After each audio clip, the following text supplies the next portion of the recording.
All right, we're back with the Pan America. Since the last video, it's more taken apart. I've just been doing a lot of like on and off with a lot of parts. Reason being is that I can't strip this thing down and work on it. I'm really working hard to sort of retain the overall like look of this, that it's a Pan Am. And all things to me matter. So, you know, seat height versus tank height versus, you know, exhaust length versus bar height, all of that stuff needs to work in conjunction with each other. So it's been a lot of like taking the tank off, putting the tank on, taking reference measurements and stuff.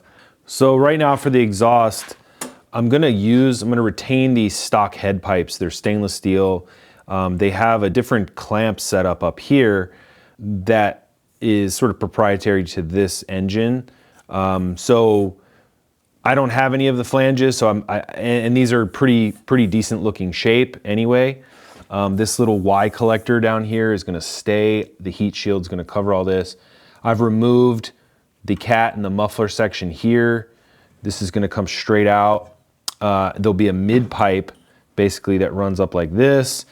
And we're gonna basically go with something similar to a thunderheader or a thunderheader essentially, but all stainless steel, made from stainless to match this, full polished out. I'm going with more of a sort of traditional line on this thing, keeping kind of straight, a little bit of kick up perhaps, but I'm definitely not going for the full ADV look. So yeah, it's gonna be down kind of around this range. Add a little bit of length to this thing. And yeah, I'm really psyched about how this thing's gonna sound as well. I think it's something that I really love, these exhausts, and I think it'll look good on there. So in this area over here, I've already got the seat made, which I did my trip on, but I really like the shape of the seat. I wanna continue to use this seat, and this seat fits the factory frame and tank. So I'm sort of working backwards here. I'm making the tank fit the seat so that this seat could go into a production seat and you could run it on your stock Pan Am if you want. The toolbox, let's call it the Dyna toolbox. It's mounted, it's made. I'm still working on the door. I have a little bit more detail. Actually might want to just remake the whole thing. But this is the placement and this is where it will be mounted and all that's figured out. I've got the rear passenger floorboards. This is just mocked up on here, but tubular style mounts that kind of match this subframe.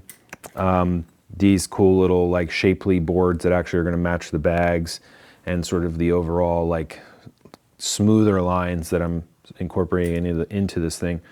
But yeah, passenger floorboard mounts there. I'm doing a metal chain guard in the back. This is actually will be chrome in the end. I'm still figuring out what openings or reliefs I want to have, but again, sort of just adding a softer roll to this thing rather than a bunch of hard plastic lines. This is actually going to be off and it will radius down over the chain guard like a traditional Harley chain guard. This inner fender, I'm still, you know, getting it set up where it's going to live. Gonna have to do some trimming and add some fiberglass and or metal to it after it gets all mounted up. The interesting thing here, I have these bag brackets already made. Like I said in the previous video, I believe these bag brackets will allow you to run the new Harley, let's call them T-Sport bags, or ST, lowrider ST bags on a Pan America without any modification. These brackets that I have made basically will drop right into the factory rear seat pan, subframe pan. And there's actually two mounting positions. So if you wanted the bags kicked this way, or just up or down, you can do that. So I'm using these new, let's call them T-Sport bags, expandable Cordura material with leather. And these take my new brackets, like which I said, will allow you to run either these bags or Lowrider ST bags in basically 4 different positions if you want.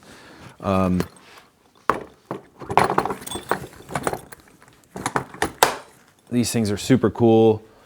I still have a tiny bit more tweaking to do on the brackets and the fitment, but for the most part, that's how that's gonna live. It really makes a nice complement to this little passenger floorboard, which is almost the same shape as this.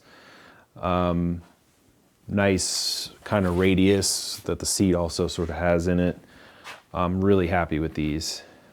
So as you can see, this tank's completely cut apart. This is in fact not the Pan America tank. This is the Sportster S tank, which has a steel base, which going with what I'm doing is easier for me to work with. Basically, I have my overall shape laid out, just like a side profile of it that I'm gonna work up to. And I'm basically going with a more traditional style Harley teardrop shaped tank. I'm really kind of going away from some of the harder lines that are on this bike because, again, I want to sort of soften it up a little bit. But I am already into kind of sheet metal phase on this, starting to get these pieces laid out and English wheeled and bead rolled and all the things I'm doing up here with this metal. But again, it may go up, it may go down, it may slightly change, but I'm working towards the shape I already have in mind. Part of my concern with this whole thing is how this motor looks. It doesn't have a lot of definition in here, and it doesn't really look like a Harley engine. It is a Harley engine, but again, I'm trying to sort of bridge the gap between what we're all used to and accustomed to and what this bike can do.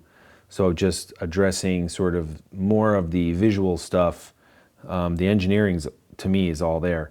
One thing that I thought would be cool is on these are actually cam covers, which we would normally call them valve covers, but this is a cam cover in fact. These have these Harley decals. I'm making some casted pieces that go in here that have fins on them that are a little more, again, traditional styling. I am working on some of the finishes that I'm going to do on this engine. That's proving to be pretty tricky, but it's happening. So we'll see if that actually pans out or not. I don't want to give away too much, but expect this to look a bit different when I'm done. So that's about it for right now. The things you can expect coming soon will be the wheels, getting this fender mocked up. Hopefully by the next time we get this video, the gas tank should be hopefully all at least tacked up and you have a general shape. Same thing, rear fender, rear wheel. I should have the exhaust hopefully tacked up and in place. All the things we talked about today hopefully should be at least 2 steps further.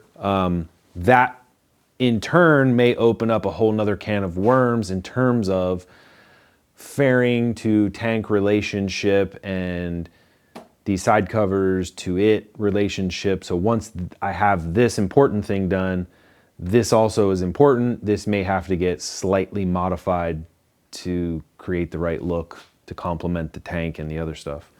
So that's what I mean by a lot of on and off, and I can't just guesstimate on this stuff. It all is sort of related on the other parts. It's based on a lot of the other parts. But yeah, things are happening. And yeah, keep checking back.